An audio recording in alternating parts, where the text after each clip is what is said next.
Welcome to our class, Philosophy and Autonomy. Here, wherever we are, here, for anyone, for whoever you are. We're starting with Plato's Euthyphro. You can find this for free online. You don't need a book. Let me give you a little introduction to the text, a little bit of context, tell you a few things that we're looking for. And then the plan is this Saturday, today is January 14th, 2025. This Saturday is the 18th, January 18th, 2025 at 10 a.m. Eastern. We're going to have a Zoom meeting and we'll go through it. Philosophy.com is my train wreck of a website, but click around there and you'll find a Google Doc that's the syllabus that has all the readings on it, and I'll be putting the Zoom link in there as well. I hope you can come. I hope you can talk to us about this. The Euthyphro is a great text to start with. If you've never read any philosophy at all, Plato's Euthyphro is wonderful.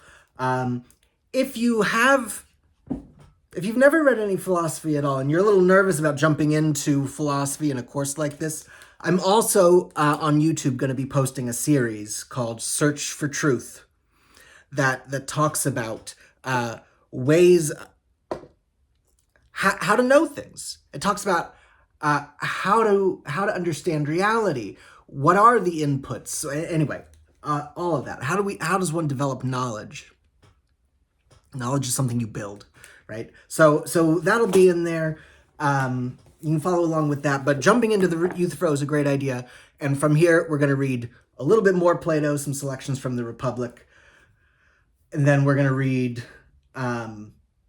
Descartes' Meditations, the whole book. Also a great place to start if you're a beginner and you're a little nervous about it. But we're going to go pretty deep. We're going to get a pretty good understanding of that. And then we're going to read Plato's Ethics. And then we're going to read Anne Conway's Principles, which is I'm not going to spoil it for you. We'll see. Some weird stuff, some deep stuff. All of it, I think, is actually rather impactful for life, right? This is why I'm trying to find new students. I grew up down the street from Bob Ross, actually. Let me tell you a little story about this first. I grew up in a modest home. It was firmly middle class. My family was doing all right. But public TV doesn't make people rich. So Bob Ross lived down the street. Now I always found it kind of weird. Like, how am I growing up down the street from a famous artist? You don't make money trying to reach people, trying to help people. But that's what I want to do. I always thought, oh, it must be because the lake down there. It always looked like a portrait to me. So that must be why the famous artist lives there. I got to meet him once, actually. I have ADHD. I got to meet him once, all right, as a kid. One of my cats caught a baby squirrel. Bob Ross takes care of squirrels. He loves squirrels. So as a kid, I probably was like 4 or something. We took this baby squirrel in a shoebox, me and my older siblings. He let us in, introduced us to his squirrels, took the squirrel off our hands for us. It was wonderful. I don't remember much about it. I don't remember like what he looked like in the moment, but I do remember a squirrel jumping onto someone in front of me and freaking them out. It was fun. Anyway. So I really hope that cheerio. I really hope that I can reach some people. I really hope that we can make some art together. Philosophy is an art. It is an art that helps you to picture the world to yourself, right? Anyway, it's an art that's important for living. So I want to approach these texts that way. All right, in the Euthyphro, two big things we're going to see. All right, here's the context. Socrates and Euthyphro arrive at some kind of courthouse kind of thing, right? Socrates is there to defend himself. Did you hear that Socrates was killed? This is the beginning of that legal action. Euthyphro's there to prosecute his father, a controversial thing. To prosecute his father on behalf of someone of low class. That's a no-no in society. Society and ethics are different. So on behalf of someone of low class, on behalf of someone who himself was a murderer, and obviously not related to Euthyphro. So Euthyphro's taking this person's side, prosecuting Euthyphro's own father for the killing of this murderer. This no-count murderer. NRPM, gross stuff. Anyway, but that's what Euthyphro's doing. Now, what the dialogue ends up being about is there's kind of two big themes that I want to look at. One, very clearly, the nature of piety. So piety is that virtue regarding the divine. What do we owe to the divine? When are we appropriately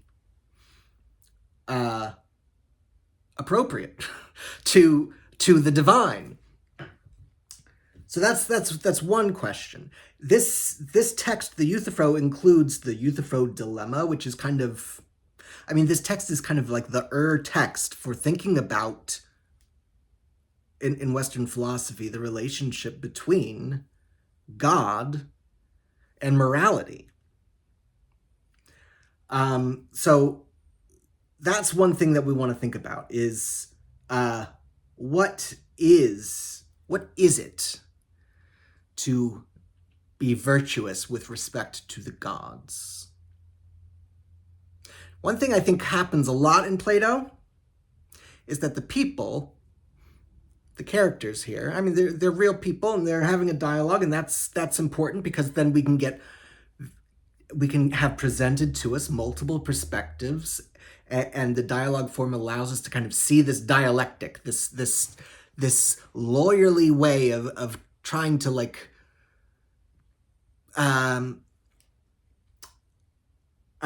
inquire, trying to cross-examine your way to the truth. Okay, it's useful in that regard. The dialogue form's also useful because the characters represent things. The characters, who they are, what they're doing, what they're motivated by, what qualities they might have or not have versus the qualities that they say that they value.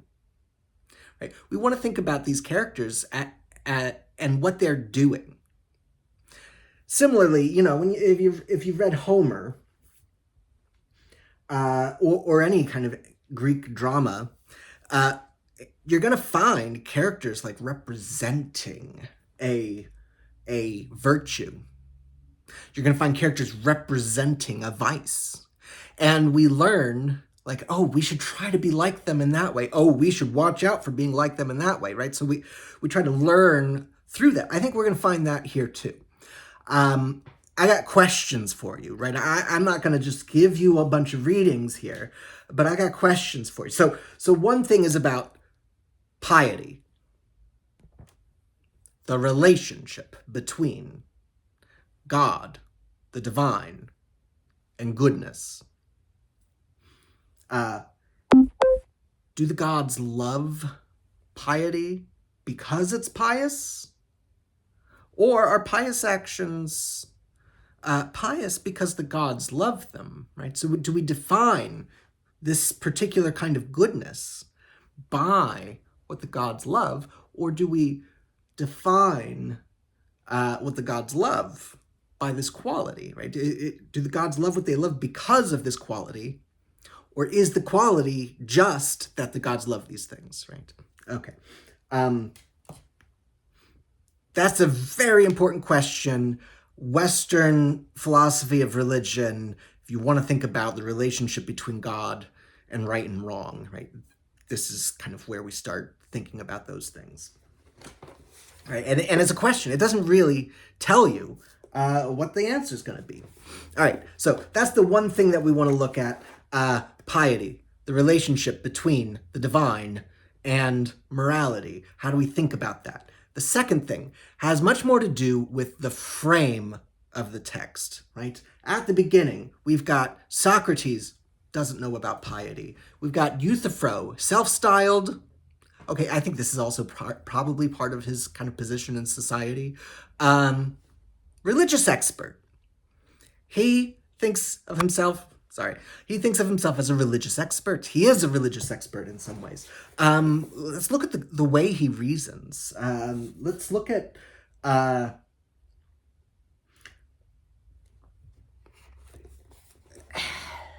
how does he know the things he knows? How does he make the arguments to support his positions? Right? We want to think about those kinds of things. At the end of the dialogue, spoiler alert, Socrates still doesn't know what piety is, right? At the beginning, Socrates says, I don't know what piety is. Euthyphro says, I'm an expert in these things. Socrates says, okay, well, good. You can teach me then. It's a trap. So they talk. Euthyphro says, oh, piety is like this. Socrates says, you're not even given the right kind of description. Euthyphro comes back and says, oh, no, it's like that. It's like, okay, but what about this? Oh, let's change it a little bit. Let's change it a little bit. Oh, let's find ourselves in a contradiction. Oh, maybe that's not right. Maybe we're running into a dead end. So what's piety then? At the end, Euthyphro's like, I don't have time for this. I gotta go. I don't want to keep talking to you about this. So at the end, we find out that Euthyphro doesn't know what piety is, and Socrates doesn't know what piety is. I think there's something about the nature and importance of inquiry that we want to spend some time thinking about in this. Why does it matter that we know these things? Especially if maybe we're a little skeptical, right? Maybe we don't think we can know these things. Okay, well, why does that matter, right? Why does what we know and what we don't know, what we inquire after and what we don't inquire after, what we're not aware of versus what we, let's say, don't even know we're not aware of. What do these things matter to us? So thinking about who Euthyphro is, what he's doing, when is he giving up, right? I think we're going to find that Euthyphro, according to Plato, and maybe Plato's wrong, but Plato seems to be presenting Euthyphro as wrong-headed in some ways, and Socrates as embodying some kind of virtue in some way, all right? Even though we don't find the truth we're looking for in the dialogue. I mean, a question I ask my students often, think about this for our Zoom call. If it doesn't actually tell us what piety is, what is it trying to tell us? Right? If it doesn't actually come up with answers about piety, then why is Plato presenting this? Why have people copied it over and over and over again so that we still have it today, or that we have it again today, right? So these are good questions. I want us to think about what Plato is after. Now, background for this conversation between Socrates and Euthyphro. When Socrates goes and gives his defense, here I'm reading from The Apology, also available online for free somewhere. I do like this book, though. In The Apology, Socrates is giving his defense.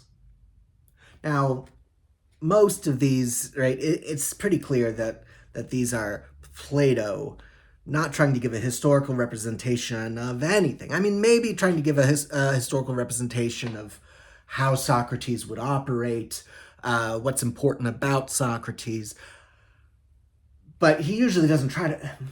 There might be some reason to think, actually, that the Apology does tell us something about Socrates' actual defense.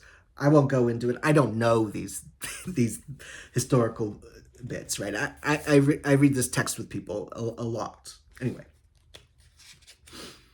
Okay, so this section of the Apology. Socrates is trying to explain why people have a bad opinion of him, right? People think that I'm this troublemaker wandering around society stirring up trouble. There's a lot of people mad at me, and I can tell you why. And he tells this famous story of the oracle at Delphi, right? Someone goes to the oracle and asks, who's the wisest person, or is anyone wiser than Socrates or something? And the oracle says, no one's wiser than Socrates. Which Socrates doesn't understand at all, because Socrates says, I don't know anything. I don't have truth. So he devises a plan. Maybe I can see what's going on by, I'll do some tests. I'll find someone wiser than me. And then I can go to the oracle and say, you screwed up. You said I was the wisest. I don't know anything. Here's a person who knows something.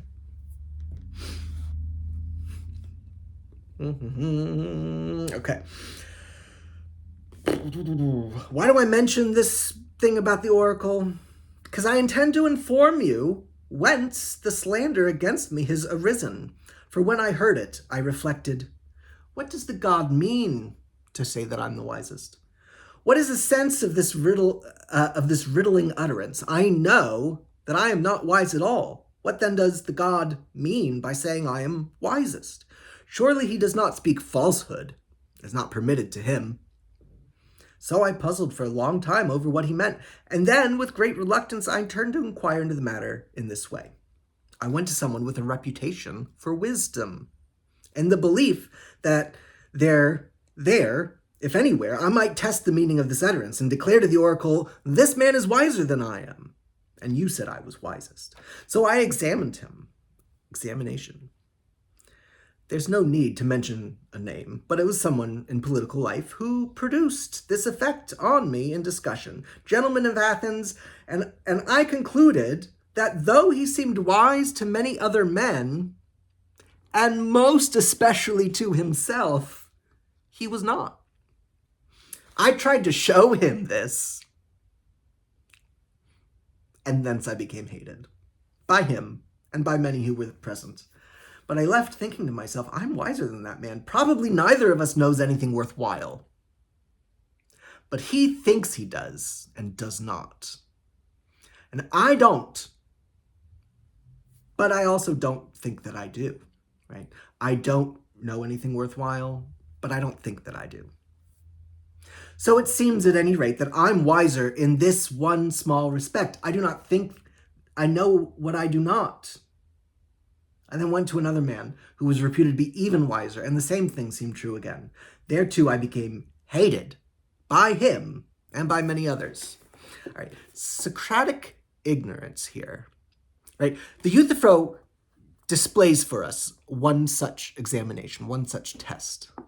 So reading it in that context is helpful. Socrates knows what Euthyphro has to offer. He knows. He's done tests before. He fully expects that those who present themselves as wise will turn out not to be wise, right? But knowing that you don't know and being confident in that, right? I mean, we're just human. We're not going to know everything, right? Knowing what you don't know and not being freaked out by it sets you up to inquire, sets you up to learn, to grow. Thinking you know shuts down inquiry. All right, let's read the Euthyphro and then we'll talk. I'm looking forward to it.